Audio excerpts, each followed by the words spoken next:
அந்நியரை உபசரிப்பது. பரதேசி வீதியிலே ராத்தங்கினதில்லை, வழிப்போக்கனுக்கு என் வாசல்களை திறந்தேன். யோபு அந்நியரை உபசரிப்பதில்லை என்று அவருடைய சிநேகிதர் அவர் மீது குற்றம் சொன்னார்கள். யோபுவோ அந்நியரை உபசரிக்கிறார். யோபு இருக்கிற ஊரில் பரதேசி வீதியிலே ராத்தங்க மாட்டார். அவர்களை தன் வீட்டிற்கு அழைத்து வந்து அவர்களுக்கு உதவி செய்வார்.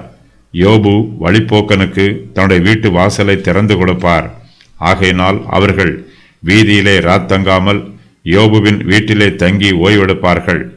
யோபுவின் வீட்டு வாசல் அந்நியருக்கு எப்போதும் திறந்தே இருக்கும்.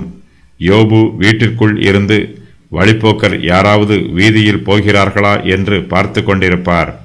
வழிப்போக்கர் யாரையாவது பார்த்தால் யோபு அவர்களை தன் வீட்டிற்கு அழைத்து வந்து அவர்களை உபசரிப்பார். பழைய ஏற்பாட்டு காலத்தில் முற்பிதாவாகிய ஆபிரகாம் அந்நியரை உபசரிப்பதற்கு எடுத்துக்காட்டாய் விளங்கினார். பின்பு கர்த்தர் மம்ரேயின் சமபூமியிலே அவனுக்கு தரிசனமானார்.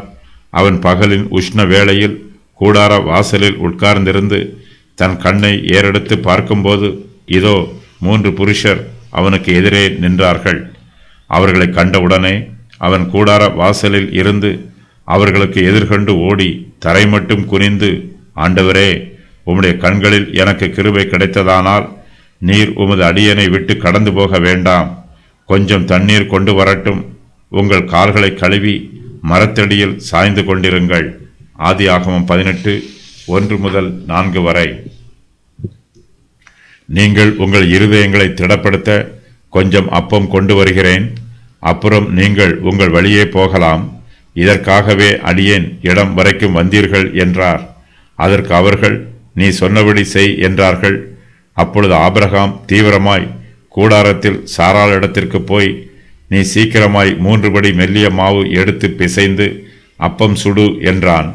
ஆபிரகாம் மாட்டு மந்தைக்கு ஓடி ஒரு நல்ல இளம் கன்றை பிடித்து வேலைக்காரன் கையிலே கொடுத்தான். அவன் அதை சீக்கிரத்தில் சமைத்தான். ஆபிரகாம் வெண்ணையையும் பாலையையும் சமைப்பித்த கன்றையும் எடுத்து வந்து அவர்கள் முன்பாக வைத்து அவர்கள் அருகே மரத்தடியில் நின்று கொண்டிருந்தான். அவர்கள் புசித்தார்கள். ஆதியாகமம் 18:5-8 வரை.